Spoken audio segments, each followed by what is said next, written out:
বলেন তো কি বানাচ্ছি। একবারই ম্যাঙ্গো সাগো বানিয়েছিলাম, ঘরের মানুষের এত ভালো রেসপন্স দেখে আমাকে খালি বারবারই বলে এই আইটেমটা বানাতে, তাই আজকে বস্তা ভরে বানাচ্ছি। আর ঘরে যদি এতগুলো আম থাকে তাহলে কি না বানিয়ে পারা যায়। এই দেখেন কতগুলো আম কুচি করে নিয়েছি। এখানে আরেকটু ম্যাঙ্গো ফ্লেভারের জন্য একটা আম থেকে আমি জুস বের করে নিয়েছি।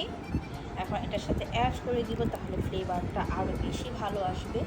যেহেতু আজকে আমি কোনো আইসক্রিম ইউজ করবো না। দেখেন সুন্দর একটা ফ্লেভার চলে এসেছে। এখন আমি এই আম কেটে রাখাগুলো দিয়ে দিই। এখন ঠান্ডা ঠান্ডা খাবো, কী যে ভালো লাগবে খেতে। এই গরমের মধ্যে একটা বেস্ট ডেজার্ট। আপনারাও ঘরে বানিয়ে খেয়ে ফেলবেন। যাদের ঘরে অনেক অনেক আম, কী করবেন বুঝে উঠতে পারছেন না, আপনারা শর্টকাট এরকম ম্যাঙ্গো সাগো বানিয়ে সবার সাথে শেয়ার করে খাবেন।